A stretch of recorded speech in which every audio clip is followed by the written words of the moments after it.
হাদি ভাইয়ের এখন পর্যন্ত বিচারের আমরা কোনো দৃশ্যমান অগ্রগতি দেখি নাই। নিরাপত্তা নিয়ে সবাই শঙ্কিত।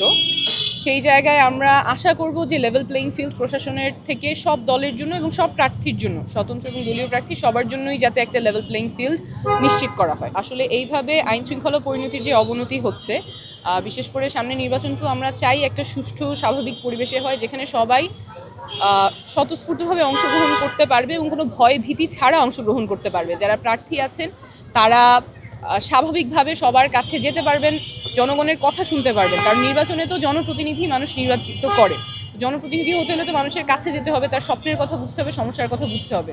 যদি আইন শৃঙ্খলা পরিণতির অবনতি হয় এবং হাদি ভাইয়ের ক্ষেত্রে যেটা হয়েছে যে একদম দিনে দুপুরে একজন প্রার্থী এবং খুবই প্রমিনেন্ট প্রার্থী, শুধু প্রার্থী না, অনেকেরই একটা আবেগের জায়গা, তো সেখান থেকে এখন পর্যন্ত বিচারের আমরা কোনো দৃশ্যমান অগ্রগতি দেখি নাই। তো এই সব কিছুই আমাদের জন্য খুবই শঙ্কার এবং আমাদের অবশ্যই আহ্বান থাকবে যে এই ব্যাপারে দৃশ্যমান অগ্রগতি প্রয়োজন। বিচারের কোন পর্যায়ে আছে, কবে এই বিচারের আমরা দৃশ্যমান অগ্রগতি দেখতে পারবো, এটা নিয়ে সুনির্দিষ্ট জবাবদিহিতা প্রয়োজন।